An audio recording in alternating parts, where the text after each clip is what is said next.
تاب کے در لگے تیرگی می روی،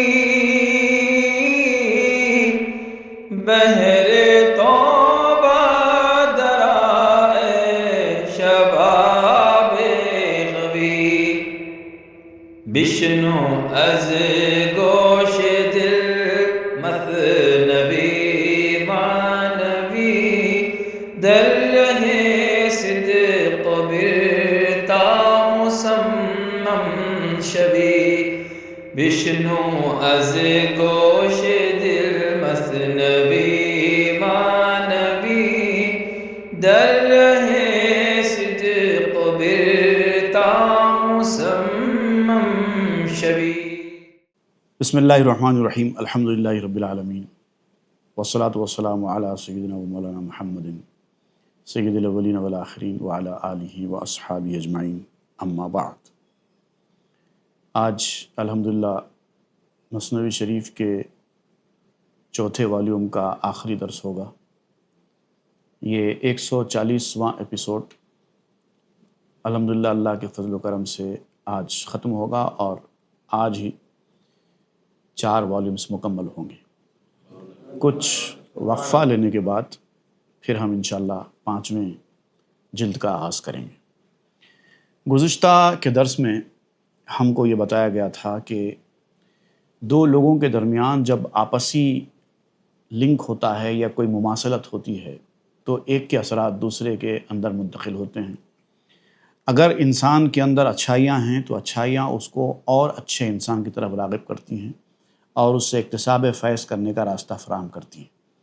اگر انسان کے اندر ہی سرکشی، اناد، حسد، لالچ اور انانیت اس طرح کے برے صفات موجود ہوں، یا ان میں سے کوئی صفت بھی موجود ہو، تو وہ اچھے آدمی کو اچھا جانتے ہوئے بھی اچھے سے استفادہ نہیں کر پاتا۔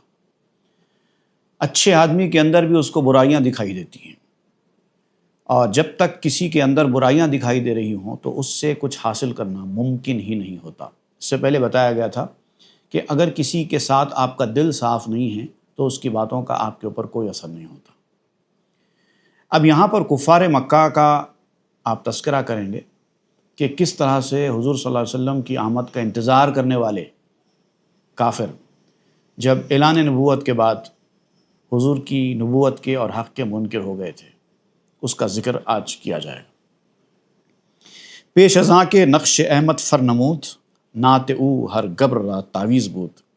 پہلے یہ حال تھی کہ جب احمد صلی اللہ علیہ وسلم کی صورت نے ابھی جلوہ دکھایا نہیں تھا، آپ کی نبوت ابھی آشکار نہیں ہوئی تھی، تو اس وقت تک کافروں کی، یہودیوں کی اور نصرانیوں کی حالت یہ تھی کہ چونکہ ان کی کتابوں میں حضور صلی اللہ علیہ وسلم کے تذکرے تھے تو وہ حضور صلی اللہ علیہ وسلم کی آمد کا انتظار کرتے تھے اور تعریفیں کرتے تھے۔ ایک ایسا نبی آنے والا ہے، ایک ایسا نبی آنے والا ہے، ان کی یہ شان ہوگی، اس کی یہ شان ہوگی، اس کی یہ برکتیں ہوں گی، یہ سب کہتے تھے۔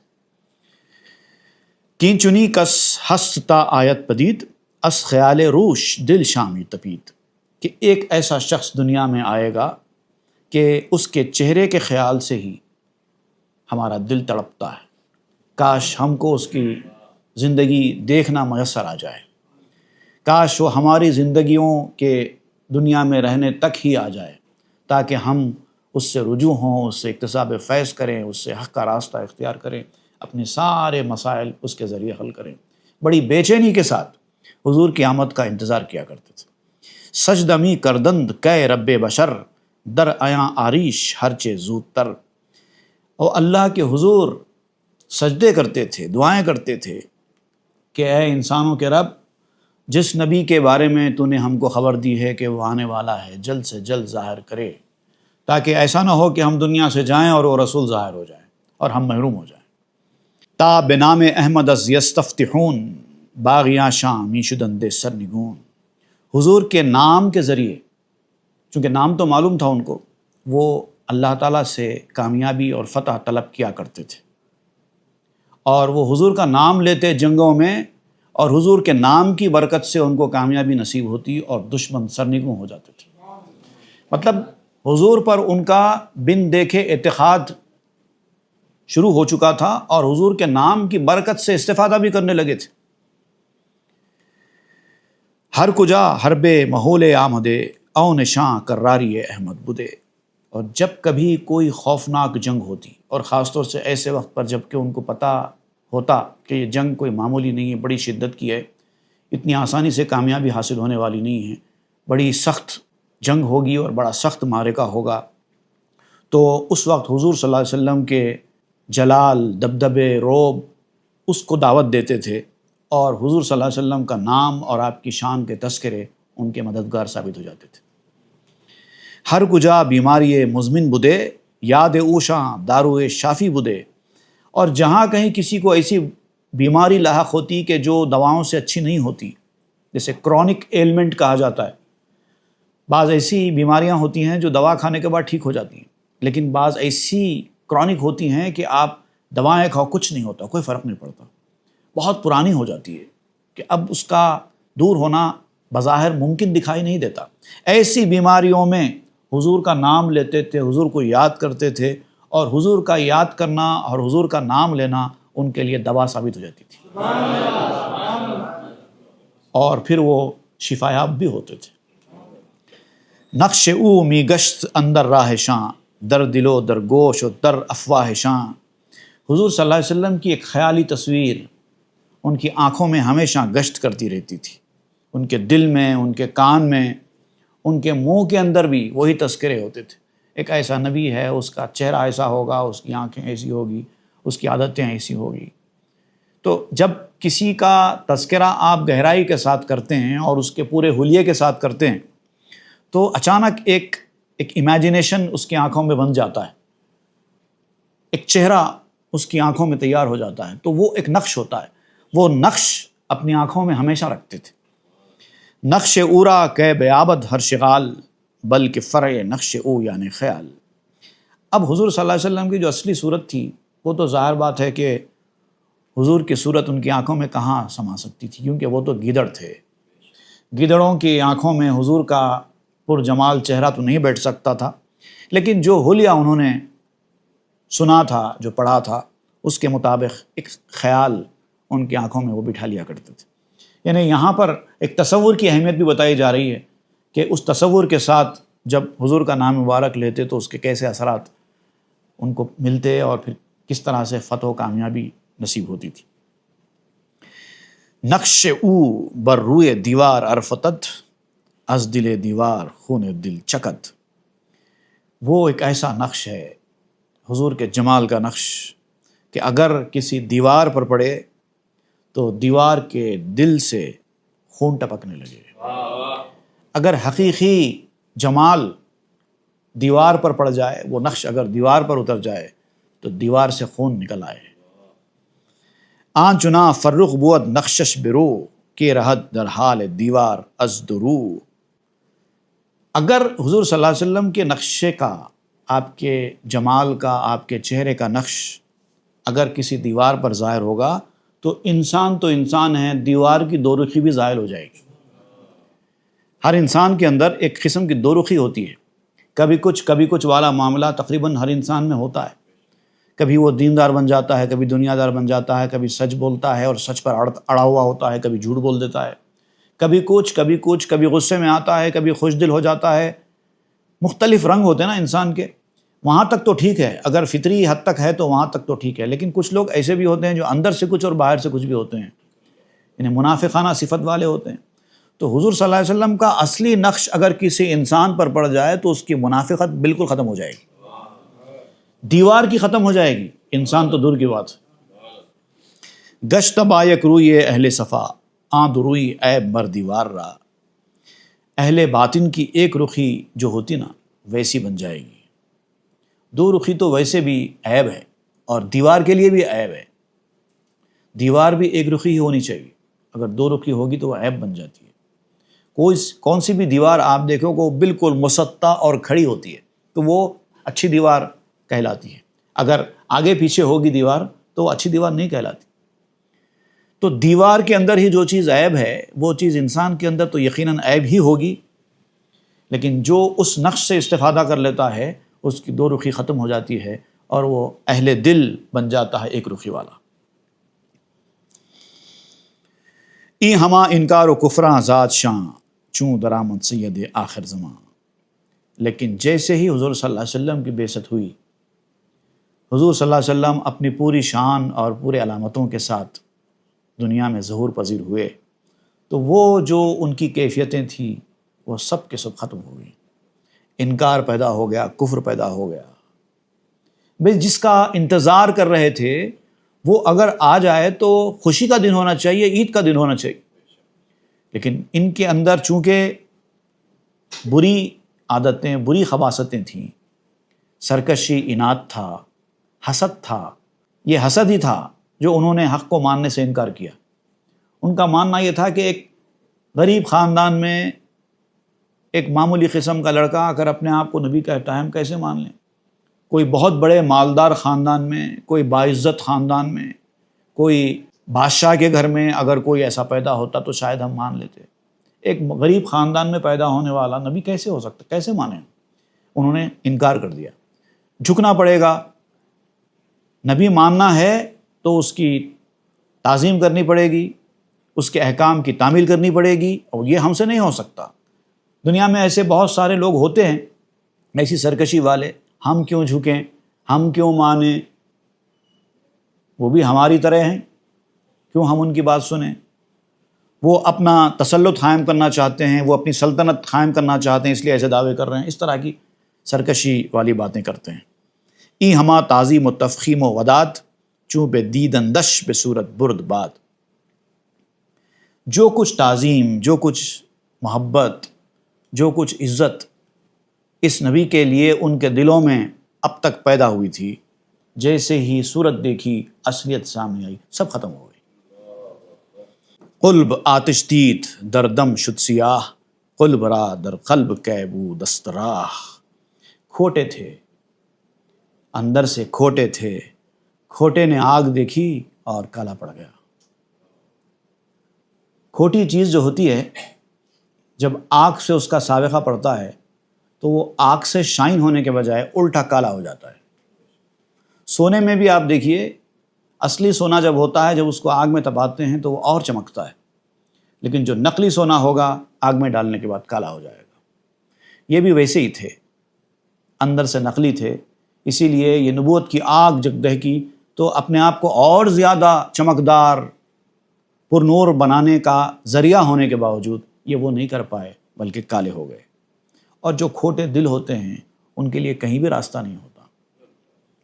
اب یہاں پر آپ کھوٹے دلوں کا تذکرہ کرتے ہوئے کہتے ہیں کہ دنیا میں بہت سارے ایسے کھوٹے دل ہوتے ہیں، ظاہری طور پر تو اچھے دکھائی دیتے ہیں لیکن اندر سے بڑے کھوٹے ہوتے ہیں، سرکش ہوتے ہیں، اچھی بات وہ ماننے تیار ہی نہیں ہوتے، بس اپنی فائدے کی کرتے رہتے ہیں۔ قلب میزد لاف اشواق محک تا مریدہ را در اندازت بشک۔ اب اس طرح کے جو کھوٹے لوگ ہوتے ہیں پیروں میں بھی ہوتے ہیں، مریدوں میں بھی ہوتے ہیں۔ دنیا میں بھی پیری مریدی کے جو مرحلے ہوتے ہیں اس کے اندر کھوٹے پیر بھی ہوتے ہیں، کھوٹے مرید بھی ہوتے ہیں، اور یہ سارے کے سارے شیخی مارتے ہیں، اپنے آپ کو اصلی ظاہر کرنے کے لیے شیخی مارتے ہیں، اور اس طرح سے ان کی شیخی مارنے سے، کھوٹے پیروں کے شیخی مارنے سے مرید بھی شک میں پڑ جاتے ہیں۔ آج دنیا میں جو جعلی لوگ موجود ہیں پیروں کی شکل میں، لوگوں کو دھوکہ دے رہے ہیں، وہ اسی کا شکار ہے۔ اپنے فائدے کے لیے شیخی مارتے ہیں، یہ بڑا مقام ہے، ایسا مقام ہے، وہ وہاں چلے جاتے ہیں، ایک پل میں ادھر سے ہوتے ہیں، ایک نماز ادھر پڑھتے ہیں، ایک نماز ادھر پڑھتے ہیں، کئی کرامتیں ان سے ظاہر ہوتی ہیں، ایسا ہوتا ہے ویسا ہوتا ہے، جو ان کے مارکیٹنگ مینیجرز کو استعمال کرتے ہوئے جو اپنا ایک سکہ لوگوں کے دلوں کے اوپر بٹھاتے ہیں، اور بیچارے مرید سادہ اللہ، ان کو پتہ نہیں، اللہ والے سمجھ کر ان کے وارفتہ گرفتہ ہو جاتے ہیں۔ افتد اندر دام فکرش ناکسے، ای گما سربر زند از ہر خسے۔ اور جو اس کے جال میں پھنستا ہے، ایسے فریبی کے جال میں پھنسنے والا بھی نالائق انسان ہوتا ہے۔ لائق آدمی کبھی ایسے بدخماش اور شیخی ماننے والے کھوٹوں کے جال میں نہیں پھنستا۔ اور اس طرح کے خیالات جن کے اندر سے ابھرتے ہیں وہ کمینے لوگ ہوتے ہیں، چھوٹے ذہن کے لوگ ہوتے ہیں، جو جھوٹی باتیں کر کے لوگوں کو اپنا گرویدہ بناتے ہیں۔ کہ اگر نہ نقد پاکیزہ بدے کہ بسنگ امتحان راغب شدے، کہ اگر یہ کھرے اور پاکیزہ نہ ہوتے تو کسوٹی کی جانب کیوں رغبت کرتے۔ اب ایک لاجیکل بات مریدوں کے سامنے بیان کی جاتی ہے کہ ہمارے پیر جو کہ اصل میں کھوٹے ہیں، وہ اپنے آپ کو اصلی ظاہر کرنے کے لیے کسوٹی پیش کرتے ہیں۔ اگر یہ کسوٹی پیش کرنے والے ہیں تو اس کا مطلب یہ ہے کہ یہ اصلی ہے۔ دیکھیے، اصلی اور نقلی میں پہچاننے کی جو چیز ہے وہ کسوٹی ہی ہوتی ہے۔ نقلی آدمی کسوٹی سے دور بھاگتا ہے کیونکہ اس کی اصلیت ظاہر ہو جاتی ہے، اور اصلی آدمی ہمیشہ کسوٹی پر پرکھنے کی بات کرتا ہے۔ لیکن یہ جو دھوکے باز ہوتے ہیں یہ لوگ بھی کسوٹی کی بات کرتے ہیں، تو اب ان کے کسوٹی کی بات کرنے کی وجہ سے مرید پریشان ہو جاتا ہے اور یہ کہتا ہے کہ اگر یہ نقلی ہوتے تو کسوٹی کی بات کیوں کرتے، کسوٹی کی بات کر رہے ہیں اس لیے اس کا مطلب یہ ہے کہ یہ اصلی ہے۔ تو یہ بھی ان کا ایک دھوکہ ہوتا ہے۔ لیکن ان کی کسوٹی کیا ہوتی ہے وہ اس کے تذکرہ بعد میں ہوگا۔ ہیچ از لاف مہک دیدن زدے یا بسنگ امتحان شوخس بدے، کبھی کسوٹی کی شیخی مارتا ہے اور کبھی کسوٹی کا شوق ظاہر کرتا ہے، دلیلیں لاتا ہے، بزرگوں کے اقوال پیش کرتا ہے، اپنی حقانیت کے ثبوت میں دلائل لاتا ہے، بزرگوں کے اقوال پیش کرتا ہے، لیکن اس کے پیش کرنے کا انداز کیا ہوتا ہے؟ جو اس کے فیور کی بات ہے وہی بیان کرتا ہے، اور جو اس کے فیور کی بات نہیں ہے اس کو رد کر دیتا ہے۔ او مہک می خواہت اما آنچنا کہ نہ گردت قلبی اوزاں آیاں، وہ کسوٹی تو چاہتا ہے لیکن ایسی کسوٹی چاہتا ہے جس سے اس کا عیب، اس کا کھوٹ ظاہر نہ ہو۔ اپنے مطلب کی بات کرتا ہے، بزرگوں کے اقوال بھی پیش کرتا ہے، احادیث بھی پیش کرتا ہے، قرآن کی آیت بھی پیش کرتا ہے، لیکن اپنے مطلب کی جو ہوتا ہے وہ پیش کرتا ہے۔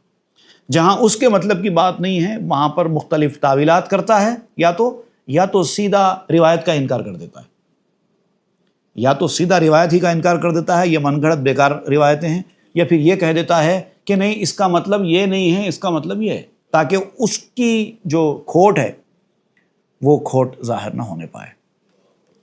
گر بگویم تا قیامت زی کلام صد قیامت بگذرد اینا تمام۔ اب مولانا روم کہتے ہیں کہ ایسے کھوٹوں کی باتیں اگر میں بیان کرنے لگوں تو قیامت تک میری باتیں چلتی رہیں گی، بلکہ 100 قیامتیں گزر جائیں گی تب بھی ختم نہیں ہوں گی۔ ان کی چال بازیوں سے لائق آدمی کو بچ کے رہنا چاہیے۔ اگر آپ ان کی چال بازیوں میں پھنس گئے تو آپ بھی نالائق کہلائیں گے۔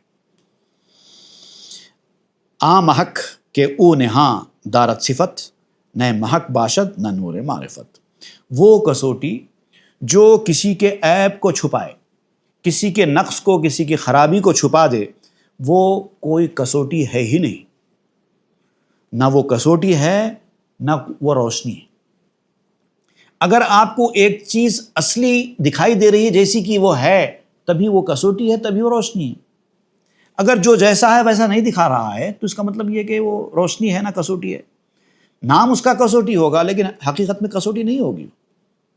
آئینہ کو عیب رو دارد نہاں از برائے خاطر ہر قلتباں، آئینہ نبوت منافق باشدو این چنی آئینہ را ہرگز مجو، وہ آئینہ جو انسان کے چہرے کے عیب کو چھپا دے، اس کے ہزار عیبوں کے باوجود اس کے چہرے پہ دھبے ہیں، اس کے چہرے پہ کلر لگا ہوا ہے، اس کے چہرے پہ عیب ہے، اور وہ جا کر اپنا چہرہ آئینے میں دیکھ رہا ہے اور آئینہ اس کے چہرے کے عیبوں کو چھپا دے رہا ہے۔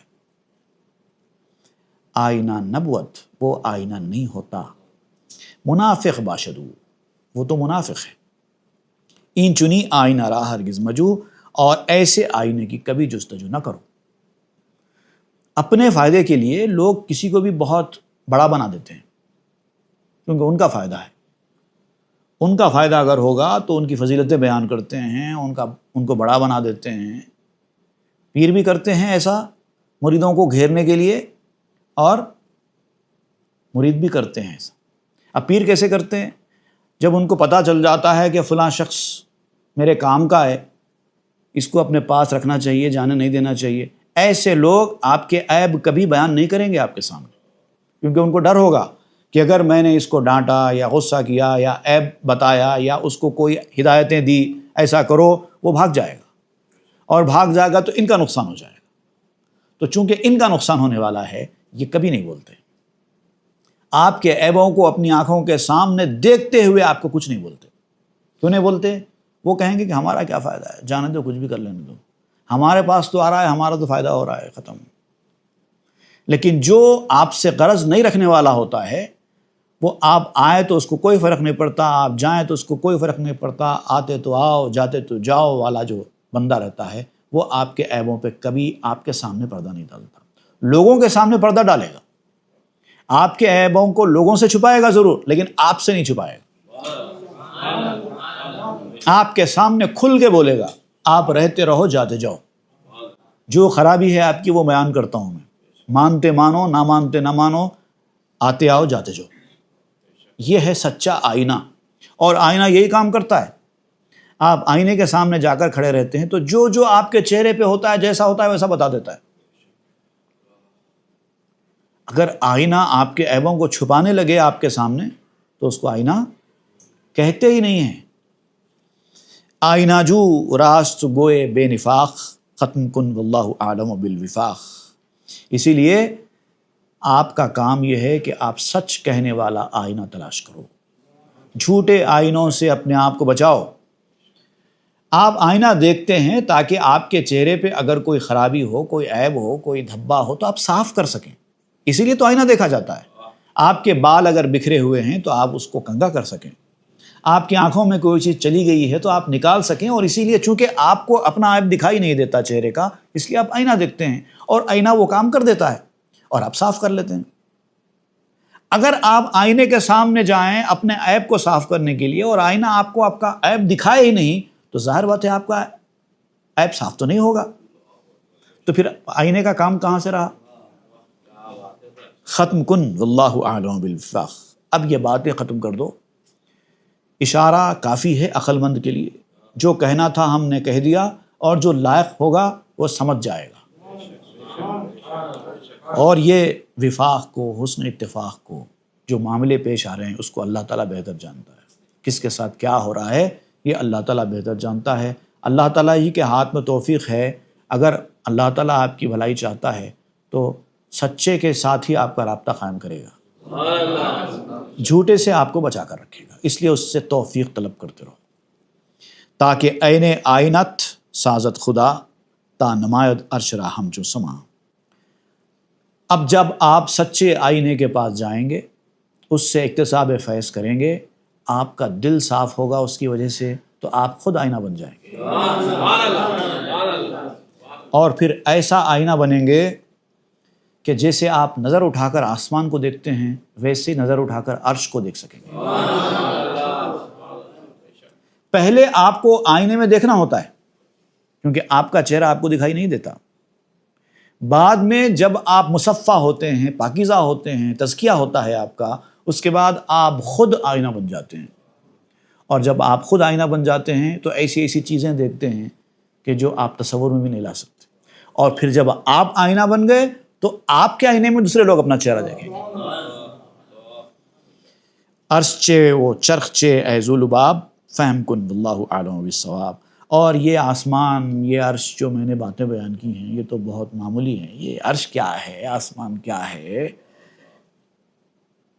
دل کا آئینہ اگر صاف ہو جائے تو آپ وہ دیکھیں گے، کیا دیکھیں گے سمجھ لو، جس کے سامنے عرش کی بھی کوئی ویلیو نہیں ہے وہ دیکھیں گے، اور اللہ ہی بہتر جانتا ہے آپ کیا دیکھیں گے۔ پہلے دل کا آئینہ صاف تو کرو، پہلے چہرے کو صاف کرو، ایک آئینہ تلاش کر کے، سچا آئینہ تلاش کر کے، اس کے بعد جب آپ کا ظاہر صاف ہو جائے تو پھر اب اس آئینے کی مدد سے آپ اپنا باطن صاف کرو گے، اور باطن صاف کرنے کے بعد آپ خود آئینہ بن جاؤ گے۔ اس کے بعد پھر عرش کو دیکھو گے آسمان کو دیکھنے کی طرح، اس کے بعد تو پھر آسمان کی بھی عرش کی بھی ویلیو نہیں رہے گی، وہ کچھ اور دیکھیں گے۔ آپ کیا دیکھیں گے وہ مولانا روم نے بیان نہیں کیا ہے، کہہ دیا ہے کہ اللہ تعالیٰ بہتر جانتا ہے۔ میں اب والیوم 4 یہاں پر ختم کرتا ہوں۔